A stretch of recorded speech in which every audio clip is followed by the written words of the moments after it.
حضور صلی اللہ علیہ وسلم کے ارشادات سے یہ بات معلوم ہوتی ہے کہ جس قوم کی مشابہت اختیار کی جائے گی، حشر کے میدان میں آدمی اسی قوم کے ساتھ اٹھایا جائے گا۔ حضور صلی اللہ علیہ وسلم نے اپنی امت کو ظاہری اعتبار سے بھی طریقہ بتایا، سمجھایا کس طرح سے معاشرے میں رہنا ہے، اور باطنی اعتبار سے بھی ساری بات سمجھائی۔ عمر رضی اللہ تعالیٰ عنہ نے علی رضی اللہ تعالیٰ عنہ سے فرمایا، اے علی مجھے کچھ نصیحت فرمائیں۔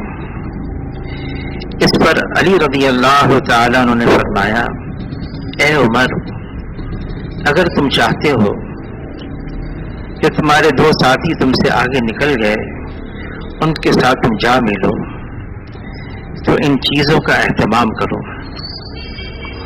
اس میں علی رضی اللہ تعالیٰ عنہ نے یہ نہیں فرمایا کہ تہجد کا اہتمام کرو، یا نماز اس طرح سے پڑھو، یا اس طرح سے تلاوت کرو، بلکہ 5 چیزیں ایسی عجیب فرمائی۔ فرمایا کہ جب تم لنگی پہنو تو اس کو نصف پنڈلی تک پہنو، کپڑا اس وقت تک بیکار نہ کرو جب تک کہ اس میں پیوند نہ لگ جائے، اور اپنے جوتے خود کاٹ لیا کرو۔ عجیب باتیں ہیں، یعنی ایسی باتیں ہیں کہ جس سے ظاہر نظر آتا ہے آدمی کا۔ عمر رضی اللہ تعالیٰ عنہ کپڑا لگا ہوا پیوند پہنتے تھے، پیوند لگا ہوا کپڑا پہنتے تھے، اور ایک صحابی فرماتے ہیں میں ان کے سامنے بیٹھا ہوا تھا اور وہ خطبہ دے رہے تھے، میں نے پیوند گننا شروع کیا تو اس کرتے پر 12 پیوند تھے اور ایک پیوند چمڑے کا تھا۔ پھر مولانا یوسف رضیانوی صاحب رحمۃ اللہ علیہ فرماتے ہیں کہ جب عمر رضی اللہ تعالیٰ عنہ بیت المقدس گئے، فتح کرنے کے لیے گئے، تو جو کرتا پہنا ہوا تھا اس میں 14 پیوند تھے۔ پھر عمر رضی اللہ تعالیٰ عنہ ایک موقع پر جمعہ کی نماز کے لیے تاخیر سے آئے تو ابو ایوب انصاری رضی اللہ تعالیٰ عنہ کچھ ناراض ہو گئے کہ مجمع آپ کے انتظار میں آپ نے تاخیر کیوں کی؟ تو عمر رضی اللہ تعالیٰ عنہ امیر المومنین ہیں، انہوں نے معذرت کی اور کہا بات یہ ہے، یہ ایک کرتا ہے میرے پاس، جمعے کے دن میری اہلیہ اس کو، میری بیوی اس کو دھوتی ہے، پھر سوکھتا ہے، پھر میں اس کو پہن کر آتا ہوں۔ آج بھی حسب معمول میری بیوی نے اس کو دھویا، اس کے سوکھنے میں دیر ہو گئی، تاخیر ہو گئی، تو مجھے بھی تاخیر ہو گئی، یہ وجہ بنی۔ آدمی کا ظاہر کیسا ہو، بعض لباس ایسے ہوتے ہیں کہ آدمی کے اندر، اس کے اندر اکڑ پیدا ہو جاتی ہے، بڑائی آتی ہے، تکبر آتا ہے، اور بعض ایسے لباس ہوتے ہیں کہ آدمی کے اندر عاجزی، انکساری ٹپکتی ہے۔ حضور صلی اللہ علیہ وسلم نے عائشہ رضی اللہ تعالیٰ عنہ سے فرمایا، اے عائشہ اگر تم یہ چاہتی ہو حشر کے میدان میں تو میرے ساتھ آ ملو، تو یہ بات کا اہتمام کرنا۔ ایک بات یہ فرمائی کہ امیدیں اپنی مختصر کرنا، دنیا میں ایسے رہنا جیسے کوئی مسافر رہتا ہے، ایک بات یہ فرمائی۔ پھر دوسری بات فرمائی کہ مالداروں کے پاس رہنے سے اعتراض کرنا، اور تیسری بات یہ فرمائی کہ عائشہ کپڑا اس وقت تک بیکار نہ چھوڑنا جب تک کہ اس میں پیوند نہ لگ جائے۔ خیر اب تو پیوند کا رواج نہیں رہا، مولانا محمد احمد بہاولپوری رحمۃ اللہ علیہ فرماتے تھے ہم کم سے کم ایسا لباس پہنیں جو حیا کا ہو، جو سنت کے قریب ہو، کہ حضور صلی اللہ علیہ وسلم نے خبر دی ایک ایسا وقت آئے گا کہ لوگ لباس پہنے ہوئے ہوں گے لیکن ننگے ہوں گے، ان کا لباس ایسا ہوگا کہ نہ ہونے کے برابر۔ صحابہ کرام کی یہ بات سمجھ میں نہیں آئی کہ کیسے یا تو لباس پہنے ہوں گے اور ان کا دل حیا سے بالکل خالی ہوگا، کوئی حیا نہیں ہوگی۔ ہمارے دین کا مزاج حیا ہے اور سادگی ہے، اور باطل اس کا مزاج بے حیائی ہے اور فضول خرچی ہے، بالکل اس کے الٹ ہے۔ لباس کیسا ہونا چاہیے آدمی کا؟ حیا والا لباس ہو اور ایسا لباس ہو کہ اس کے بدن کا کوئی حصہ اسے ظاہر نہ ہو۔ بہرحال ہمیں کیا کرنا چاہیے ابھی؟ یا تو ہم لوگوں کو اس انداز سے بات کریں کہ اپنے لباس کو یہ بنا دیں، ایسا بنا دیں۔ اس وقت استعداد باقی نہ رہی۔ مولانا سعید خان صاحب رحمۃ اللہ علیہ فرماتے کہ حق بات کو بھی بنا موقع شناسی کے خلاف کہنا، حق بات کو بھی اس حق بات کو ضائع کر دینا ہے۔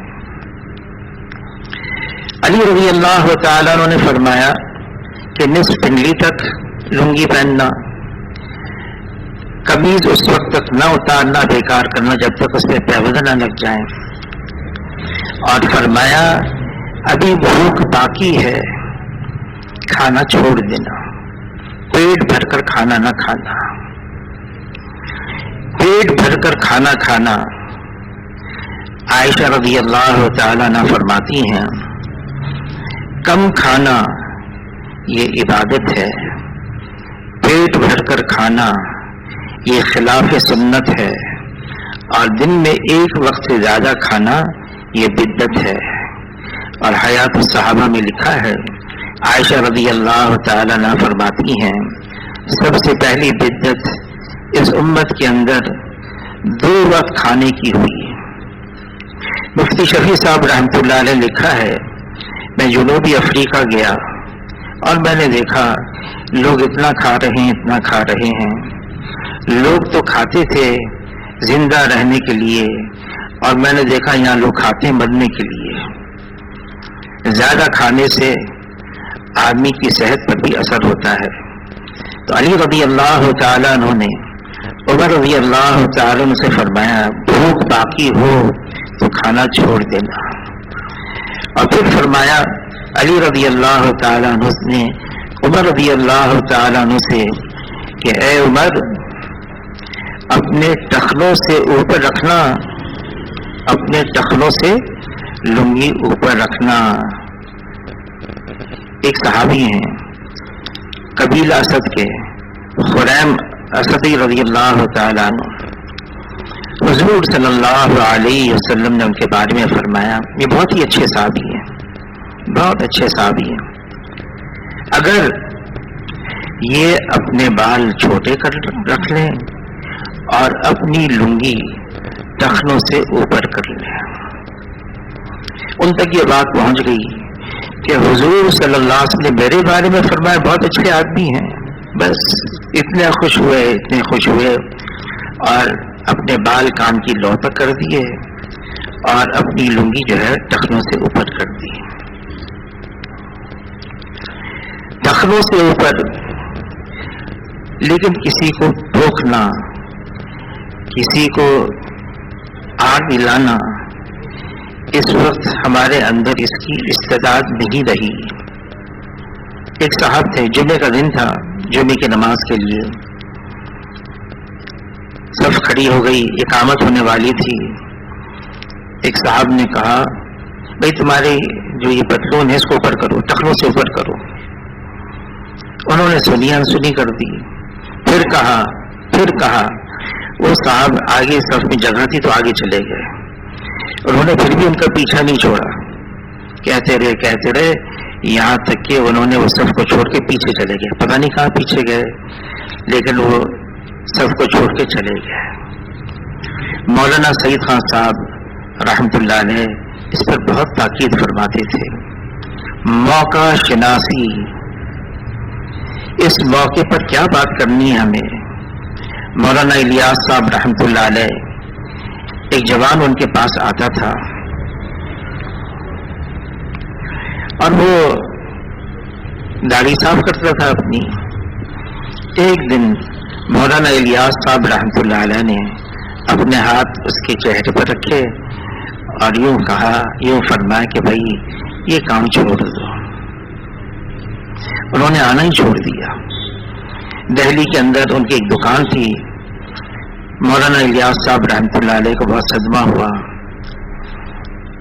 اور پھر تانگا کیا اور دہلی پہنچے, اس کی دکان پر پہنچے اور ان سے ملاقات کی اور ان سے فرمایا بھائی مجھ سے غلطی ہو گئی, تم ضرور آیا کرو, میرے پاس آیا کرو.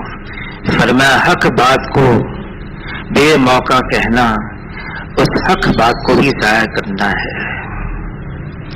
عائشہ رضی اللہ تعالیٰ عنہ فرماتی ہیں مکہ مکرمہ میں پہلے استعداد پیدا کی گئی حضور صلی اللہ علیہ وسلم کے لائے دین پر چلنے کی. پھر فرماتی ہیں نماز پہلے فرض ہوئی مکہ مکرمہ میں جب حضور صلی اللہ علیہ وسلم معراج پر تشریف لے گئے, اس وقت نماز فرض ہوئی. لیکن فرماتی ہیں شراب تو اس وقت حرام ہوئی جب مدینہ آ گئے تھے, مدینہ منورہ میں پھر شراب حرام ہوئی. ہاں پہلے قرآن کی آیتیں آتی رہیں کہ نشے کی حالت میں ہو تو نماز کے قریب نہ جاؤ. اور عائشہ رضی اللہ تعالیٰ عنہ فرماتی ہیں اگر پہلے دن سے شراب حرام ہو جاتی تو مجھے ڈر ہے کوئی مسلمان نہیں ہوتا. استعداد پیدا کی گئی, اس کے اندر یہ ہمت آئی, اس کے ایمان میں اتنی ترقی ہوئی, ایمان اس سطح کا بن گیا کہ ہاں اب احکامات پر شریعت پر عمل کیا جا سکتا ہے. لباس اتنا ضروری ہے آدمی اپنا ظاہر ایسا بنائے. اگر ظاہر نہیں ہے, پہلے تو ظاہر مولانا الیاس صاحب رحمۃ اللہ علیہ کے ملفوظات میں ہے ظاہر بغیر باطن کے مقبول ہے, قبول ہے, لیکن باطن بغیر ظاہر کے مردود ہے. اب آدمی یہ کہتا ہے کہ میں تو اپنے دل میں نماز پڑھتا ہوں. بہت سارے ایسے ہیں, دل آدمی کا صاف ہونا چاہیے, دل پاک ہونا چاہیے, اور ظاہر میں کوئی شرعی احکامات پر عمل نہیں ہے تو یہ قابل قبول نہیں ہے. وہ تو ظاہر دکھانا پڑے گا, اور ہماری شریعت ظاہر کا مکلف ہے, ظاہر میں جو چیزیں ہوں. اور لباس اس کی اتنی اہمیت ہے کہ یوسف علیہ السلام ان کی قمیص کا اللہ نے کئی بار ان کے قصے میں ذکر کیا ہے, ان کے واقعے میں کئی بار. سب سے پہلے تو جب ان کے بھائی ان کو لے کر چلے گئے اور پھر واپس آ کے یعقوب علیہ السلام سے کہا, وہ تو بھیڑیا کھا گیا, قمیص بھی دکھائی اور اس میں خون لگا ہوا تھا. تو یعقوب علیہ السلام سمجھ گئے عجیب بھیڑیا تھا, قمیص تو کہیں سے پھٹی بھی نہیں, خون جگہ جگہ لگا ہوا ہے, یہ کوئی اور تماشا ہے, کوئی اور معاملہ ہے. پھر ایک وہ معاملہ ہوا کہ جب زلیخا نے بند کمروں کے اندر یوسف علیہ السلام کو اپنی طرف متوجہ کیا اور یوسف علیہ السلام ان بند دروازوں کی طرف بھاگے, قفل لگا ہوا ہے, اور بھاگے, اور اللہ نے اپنے حکم سے, اپنے فیصلے سے وہ قفل بھی کھول دیا, دروازے بھی کھول دیے. ایک دروازہ, دو دروازے, کئی دروازے. آخری دروازہ جب کھلا تو عزیز مصر سامنے کھڑے ہوئے ہیں اور بیوی پیچھے ہے, اور درمیان کے اندر ان کے سامنے یوسف علیہ السلام ہے. تو بیوی نے کہا اس کے ساتھ کیا معاملہ کرو گے جس نے آپ کی بیوی سے غلط معاملہ کرنے کی کوشش کی؟ تو یوسف علیہ السلام تو بے گناہ تھے، ان کی قمیض کام آ گئی، ایک معصوم بچے نے گواہی دی، دیکھو قمیض پیچھے سے پھٹی ہوئی ہے یا آگے سے پھٹی ہوئی ہے؟ اگر پیچھے سے پھٹی ہوئی ہے تو یوسف علیہ السلام بے گناہ ہیں، اگر آگے سے پھٹی ہوئی ہے تو یوسف علیہ السلام واقعی قابل، ان کو سزا ملنی چاہیے۔ جب قمیض دیکھی تو پیچھے سے پھٹی ہوئی تھی۔ پھر یوسف علیہ السلام آخر میں جب اللہ نے ان کو مصر کی حکومت دے دی اور ان کے بھائی آئے، اور پھر آخر میں جب ان کے والد صاحب نے کہا کہ یوسف کو بھی اور بنیامین کو بھی لے کر آؤ، تو یوسف علیہ السلام نے اپنی قمیض دی بھائیوں کو، یہ میری قمیض ہے اور میرے والد کی چہرے پر اس کو لگا دینا، پھیر دینا، ان کی بینائی لوٹ آئے گی۔ تو بھائی ابھی پہنچے نہیں تھے، قریب تھے یعقوب علیہ السلام کے، قمیض ہے قریب ہے، ابھی آئے نہیں، گھر کے اندر داخل نہیں ہوئے، تو یعقوب علیہ السلام فرمانے لگے مجھے یوسف کی خوشبو آ رہی ہے۔ ان کو یوسف علیہ السلام کی خوشبو آنے لگی، قمیض ان کے چہرے پر ملی اور اللہ نے ان کی بینائی لوٹا دی۔ لباس کیسا ہونا چاہیے آدمی کا؟ حیادار ہونا چاہیے، اور آدمی کا ظاہر کیسا ہونا چاہیے؟ نظر آئے، ظاہر ہو یہ مسلمان ہے، یہ حضور صلی اللہ علیہ وسلم کا امتی ہے، یہ نظر آنا چاہیے۔ اور اگر یہ نظر نہیں آ رہا، بہت ساری چیزیں ہیں اسلام کے بعد، اسلام کے اوپر بہت ساری معلومات ہیں، آج کل اتنی معلومات ہیں۔ کینیڈا کے اندر ایک یونیورسٹی ہے، میگلز یونیورسٹی، یہودیوں کی ہے، اور اسلام کے اوپر انہوں نے بہت زیادہ تحقیق کی ہے۔ اسلام کے اوپر ان کی پوری لائبریری ہے اسلام کی کتابوں پر، بہت نادر کتابیں ہیں، اور وہاں پر پڑھایا جاتا ہے اسلام کے مختلف عنوانات پر، اور پڑھانے والے کون ہیں؟ اکثریت یہودی ہیں، کچھ مسلمان بھی ہیں، لیکن وہ مسلمان ایسے ہیں اگر ان کے ساتھ رہیں یہودیوں کے ساتھ تو پتہ نہ چلے فرق۔ بہت زیادہ پڑھایا جا رہا ہے، لیکن یہ معلومات کا اکٹھا کرنا یہ کافی نہیں ہے۔ حضور صلی اللہ علیہ وسلم فرماتے اس کا مفہوم ہے اللہ کے یہاں جو اجر ملے گا وہ تو عمل سے ملے گا۔ حشر کے میدان میں ہر فرد بشر سے پوچھا جائے گا جو اللہ نے علم دیا یہ بتاؤ اس پر کیا عمل کیا۔ علم پر عمل کے بارے میں پوچھا جائے گا، صرف معلومات کا جمع کرنا، اکٹھا کرنا۔ حضور صلی اللہ علیہ وسلم کی دعاؤں میں ایک دعا ہے اللہ سے علم نافع مانگو، اور علم نافع کیا ہے؟ علم نافع وہ ہے جو انسان کی زندگی سے ظاہر ہو، پتہ چلے ہاں یہ انسان کی زندگی سے نظر آ رہا ہے، یہ مسلمان ہے، یہ حضور صلی اللہ علیہ وسلم کا امتی ہے۔ حضور صلی اللہ علیہ وسلم کا لباس کیسا تھا؟ حضور صلی اللہ علیہ وسلم ایک چادر نیچے اوڑھتے اور ایک چادر اوپر، لنگی بھی ہوتی اور ایک چادر اوپر بھی ہوتی، امامہ بھی باندھتے۔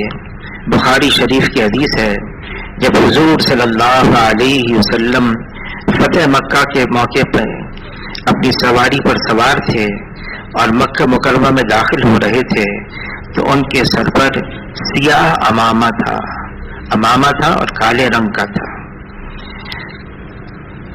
مولانا جمیل صاحب پہلے امام تھے رائیون مسجد کے مرکز کے، انتقال ہو گیا، ان کے ساتھ عمرہ کرنے جانا تھا، عمرہ بھی کیا ان کے ساتھ۔ ایک صاحب آئے اور انہوں نے کہا کہ اگر احرام کی حالت میں ہم ہوتے ہیں، چادر احرام کی چادریں پہنتے ہیں تو نیچے اجازت ہو جاتی، نیچے جا کے ہم طواف کر سکتے ہیں، ہم عمرے کے لیے تو نہیں آئے، لیکن اس لیے کہ اوپر کرنا بہت لمبا چکر ہے، ہم احرام کی چادریں باندھ دیتے ہیں اور ہم اس لیے تاکہ نیچے جا سکیں، نیچے جانے دیتے ہیں وہ، اور مطاف کے اندر ہم طواف کر سکتے ہیں، تو کیا یہ دھوکے میں تو نہیں آتا؟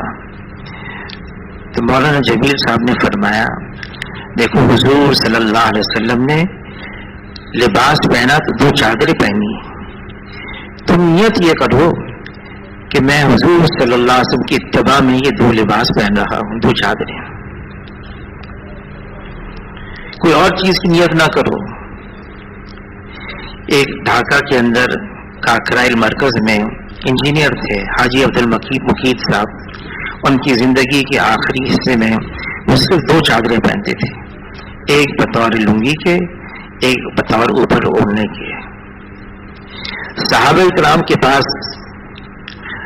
حضور کے زمانے میں بہت زیادہ کپڑے نہیں ہوتے تھے۔ ایک صحابی ہیں، وہ آتے نماز پڑھنے کے لیے، اور حضور صلی اللہ علیہ وسلم کی عادت شریفہ یہ تھی کہ نماز کے بعد تھوڑی دیر بیٹھے رہتے۔ حدیث پاک کا مفہوم ہے جو نماز کے اختتام پر اپنی جگہ بیٹھا رہے، فرشتے اس کے لیے دعا کرتے ہیں، اے اللہ اس کی مغفرت فرما، اس پر رحم فرما۔ مولانا یوسف بن نوری صاحب رحمۃ اللہ علیہ اذان سے پہلے مسجد میں آتے، مجمع چلا جاتا، نماز کے بعد بیٹھے رہتے ہیں، تو کسی نے ان کے خادم نے پوچھا آپ اتنا جلدی آتے ہیں، دیر سے نکلتے ہیں، آپ کیا کرتے رہتے ہیں؟ تو مولانا یوسف بن نوری صاحب رحمۃ اللہ نے فرمایا میں آمین آمین آمین پڑھتا رہتا ہوں۔ یہ کیا ہے؟ فرمایا حدیث پاک کا مفہوم ہے جو نماز کے بعد اپنی جگہ بیٹھا رہے، فرشتے اس کے لیے دعا کرتے ہیں اللہم اغفرہم ورحمہم، تو میں فرشتوں کی دعاؤں پر آمین آمین کہتا رہتا ہوں۔ تو حضور صلی اللہ علیہ وسلم کے زمانے میں نماز ہو گئی، بیٹھے ہوئے ہیں، ایک صحابی سلام پھیرتے چلے جاتے تھے۔ کسی نے حضور صلی اللہ علیہ وسلم سے تذکرہ کیا، ایک صحابی ہیں، آپ کے صحابی ہیں، سلام پھیرتے ہوئے چلے جاتے ہیں، اچھا میرے پاس اس کو لے کر آنا۔ نماز کے بعد پھر کہ ان کو لے کر آ گیا حضور کی خدمت میں، پوچھا یہ کیا بات ہے، تم سلام پھیرتے ہی چلے جاتے ہو؟ تو عرض کیا اللہ کے رسول اگر آپ مجھ سے نہ پوچھتے میں کبھی آپ کو نہیں بتاتا۔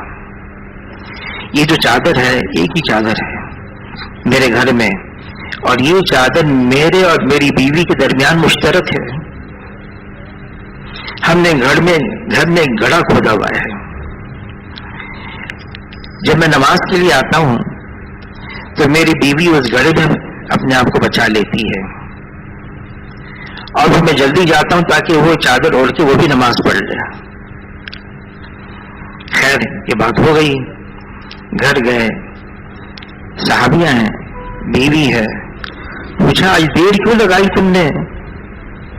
اول وقت نماز پڑھنا یہ بہترین عبادت ہے، تم نے دیر کیوں لگائی؟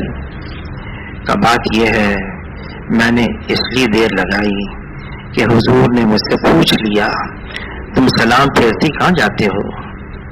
تو میں نے بتا دیا ایک ہی چادر ہے ہمارے گھر میں، اور یہ چادر میں نماز پڑھ کے جلدی جاتا ہوں، بیوی پہنتی ہے، پھر وہ نماز پڑھتی ہے، میں گھڑے میں گھس جاتا ہوں۔ بیوی نے کہا تم نے اللہ کی شکایت کی حضور صلی اللہ علیہ وسلم سے کہ اللہ نے ہمارا یہ حال بنایا ہے؟ تو صحابی نے کہا اللہ کی قسم میں کبھی یہ بات ظاہر نہ کرتا اگر حضور صلی اللہ علیہ وسلم اس سے نہ پوچھتے۔ کپڑا ہی نہیں ہوتا تھا۔ حضور صلی اللہ علیہ وسلم عمران ابن حسین کے ساتھ ایک دفعہ فاطمہ رضی اللہ تعالیٰ عنہ کے گھر آواز دی باہر سے اے بیٹی تم پردہ کرو، کہ میرے ایک صحابی ہیں عمران ابن حسین، وہ چاہتے ہیں اس مبارک گھر کے اندر آئیں، تم پردہ کرو۔ تو عرض کیا اے اللہ کے رسول، بیٹی نے میرے پاس پردہ کرنے کے لیے تو کوئی کپڑا نہیں ہے۔ حضور صلی اللہ علیہ وسلم نے اپنی چادر مبارک باہر سے اندر پھینکی. اس چادر سے فاطمہ رضی اللہ تعالیٰ نے پردہ کیا. پھر حضور صلی اللہ علیہ وسلم عمران ابن حسین کو اندر لے کر آئے. کپڑے بھی نہیں ہوتے تھے ان کے پاس. حذیفہ رضی اللہ تعالیٰ عنہ غزوہ خندق کے موقع پر سخت سردی تھی. فرماتے میرے پاس کوئی کپڑا نہیں تھا اس سردی سے ڈھانپنے کے لیے. میں اپنی بیوی سے ادھار چادر لے کر آیا. اس بیوی کی ادھار چادر سے جو پوری بھی نہیں تھی میں اپنے بدن کو ڈھانپتا تھا اس سردی سے بچانے کے لیے. اور جب خندق ہوتی تو میں اس خندق کے اندر چمٹ جاتا تھا نیچے تاکہ میں سردی سے اپنے آپ کو بچا سکوں. لیکن ساری چیزوں کے باوجود وہ اللہ کی جتنی رحمتیں تھیں نعمتیں تھیں اس پر اللہ کا شکر ادا کرتے تھے. حضور صلی اللہ علیہ وسلم اگر نعمت تھوڑی نعمت ہو اس کی بھی بہت قدر کرتے اور اس کا بھی اللہ کے یہاں سے شکر ادا کرتے. بلکہ صحابہ اکرام کو خندق کے موقع پر حضور نے فرمایا وقت آ رہا ہے یمن بھی فتح ہو جائے گا, خیبر بھی فتح ہو جائے گا اور کسرا بھی کیسر بھی سب فتح ہو جائیں گے. تو منافقین کہنے لگے فاقے کی وجہ سے تو پیٹ پر پتھر باندھے ہوئے ہیں اور خواب یہ ہیں کہ یمن بھی فتح, کیسر بھی, کسرا بھی فتح ہو گیا. لیکن صحابہ اکرام کو یقین تھا یہ سب فتح ہو جائے گا اور ہو گیا, فتح آ گیا تھا. لیکن فتح بھی ہو گیا, مال بھی آ گیا, ساری چیزیں آ گئیں, اپنا طرز عمل نہیں بدلا. جب مال کا ڈھیر لگ گیا عمر رضی اللہ تعالیٰ عنہ رونے لگے. کسی نے پوچھا امیر المومنین کس بات سے آپ رو رہے ہیں؟ اتنا مال آ گیا اس لیے رو رہا ہوں. کہا او ہو اب تو آپ کی رعایا کے اندر کوئی زکوٰۃ لینے والا بھی نہیں ہوگا, اتنا مال آ گیا.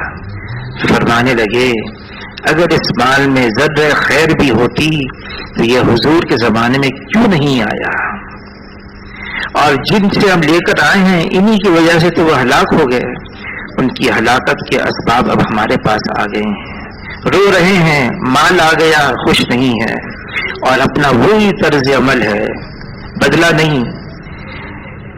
جب بیت المقدس فتح کرنے کے لیے گئے ابو عبیدہ بن جراح رضی اللہ تعالیٰ عنہ اپنے ساتھ نیا لباس لے کر آئے, اعلیٰ نسل کا گھوڑا لے کر آئے, ترغیب دی امیر المومنین آپ یہ قبول کر لیں اور گھوڑے پر سوار ہو جائیں, نیا لباس پہن لیں, اس لیے کہ آپ مسلمانوں کے سربراہ کی حیثیت سے نصارہ کے پاس آئے ہیں. عمر رضی اللہ تعالیٰ نے ترغیب پر قبول کر لیا, نیا لباس, گھوڑے پر سوار, چند قدم چلے اور اپنے آپ سے کہنے لگے اے عمر تو بدل گیا. اور واپس ابو عبیدہ بن جراح رضی اللہ تعالیٰ عنہ میرا پرانا لباس لاؤ, اور وہ پرانا لباس پہن کر اپنی اونٹنی پر سوار ہو گئے اور یوں فرمایا اللہ نے ہمیں عزت دی ہے اسلام کی وجہ سے, اگر اسلام کے علاوہ ہم عزت تلاش کریں گے اللہ ہمیں ذلیل کر دیں گے. عزت سواریاں نہیں ہیں, عزت لباس نہیں ہے, عزت تو حضور صلی اللہ علیہ وسلم والے اعمال ہیں. یہ اعمال ہمارے اندر ہیں, ہم دنیا میں عزت والے ہیں. یہ اعمال ہمارے اندر ہیں, ہم دنیا میں شرافت والے ہیں. اور اگر حضور صلی اللہ علیہ وسلم والے اعمال نہیں ہیں نہ دنیا میں عزت ہے نہ دنیا میں شرافت ہے. مولانا سید خان صاحب رحمۃ اللہ علیہ ان کی ایک عادت تھی, سفر میں جاتے ہیں, اب ایک ملک سے دوسرے ملک جانا ہے, اپنے سارا جتنے کپڑے ہوتے تھے نا جو پہنے ہوئے باقی سب تقسیم کر دیتے تھے. تو ان کے خادم نے کہا حضرت ایک جوڑا تو اپنے پاس رکھ لیں, آپ نے تو ساری تقسیم کر دی, لوگوں کو دے دی, ایک جوڑا تو اور رکھ لیں, یہ تو پہنا ہوا ہے, ایک جوڑا اور ہونا چاہیے. نہیں تقسیم کرو, تقسیم کر دیا. دوسرے ملک ایئرپورٹ پر پہنچے, تو ایک ساتھ ایک نیا لباس جوڑا لے کر آئے تھے مولانا سعید خان صاحب کے لیے. مولانا سعید خان صاحب رحمۃ اللہ علیہ نے اپنے اسی خادم کو بلایا, آؤ آؤ دیکھ لو. اس لیے تو میں کہتا ہوں تقسیم کر لو. اللہ کے خزانے لازوال ہیں, اللہ کے خزانے لامحدود ہیں. جس کی نگاہ صرف اللہ کے خزانے پر ہوتی ہے اللہ تعالیٰ اس کو ہمیشہ دیتا رہتا ہے. خرچ کرو, عرش والے سے تنگی کا ڈر نہ رکھو. جتنا خرچ کرتے رہو گے اللہ اتنا دیتا رہے گا. حاجی صاحب, حاجی عبدالوہاب صاحب کا انتقال ہو گیا. ان کے کپڑے تقسیم کر رہے تھے. شورا والوں کے پاس اور بھی لوگ تھے. تو میرے حصے میں حاجی صاحب کی قمیض آ گئی. کسی کے حصے میں کیا آیا, کسی کے حصے میں کیا آیا. اس قمیض کو میں نے اپنے گھر میں ٹنگا کے رکھ دیا. بہرحال ہم اللہ کے راستے میں جو کچھ ہے ہم خرچ کرتے رہیں.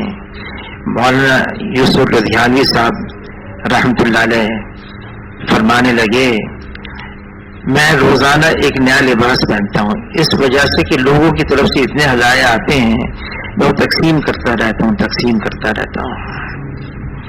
جو روزانہ نئے آ جاتے ہیں. حضور صلی اللہ علیہ وسلم نے اپنی امت کا مزاج یہ بنایا ہے لباس ایسا ہو. بعض لباس ایسے ہوتے ہیں آدمی کے اندر تکبر کی بو آنے لگتی ہے. حیات الصحابہ میں واقعہ لکھا ہے, عائشہ رضی اللہ تعالی عنہ ایک نیا لباس آیا, اس کو پہن کر اپنے والد ابو بکر رضی اللہ عنہ کے پاس پہنچی اور اپنا نیا لباس تھا دیکھنے لگی ادھر ادھر. خوب اچھی طرح سے نیا لباس, پسندیدہ لباس, اچھا بھی لگ رہا تھا. ابو بکر رضی اللہ عنہ بھی دیکھتے رہے. پھر ابو بکر رضی اللہ عنہ نے یوں فرمایا, اے عائشہ جب تک تم اپنے آپ کو دیکھتی رہیں اللہ تمہیں نہیں دیکھتے رہے. حالانکہ اتنی مقدس ہستیاں ہیں, یہ بہت مقدس انبیاء علیہ الصلوۃ والسلام کے بعد یہ صحابہ ہیں. اللہ نے ان کی مثال بیان کی صحابہ کی تورات میں, انجیل میں, قرآن کے اندر. ابو بکر رضی اللہ تعالیٰ عنہ پھر کسی موقع پر گھر آئے. عائشہ رضی اللہ عنہ سے پوچھا وہ کہاں گیا لباس؟ تو یوں فرمایا اس کو میں نے اسی وقت صدقہ دے دیا, اس کو میں نے اسی وقت صدقہ دے دیا. ترکی کے اندر استنبول میں ٹوپ کپی, وہاں ایک عجائب گھر ہے جہاں دین کی بہت ساری باتیں ہیں, چیزیں ہیں.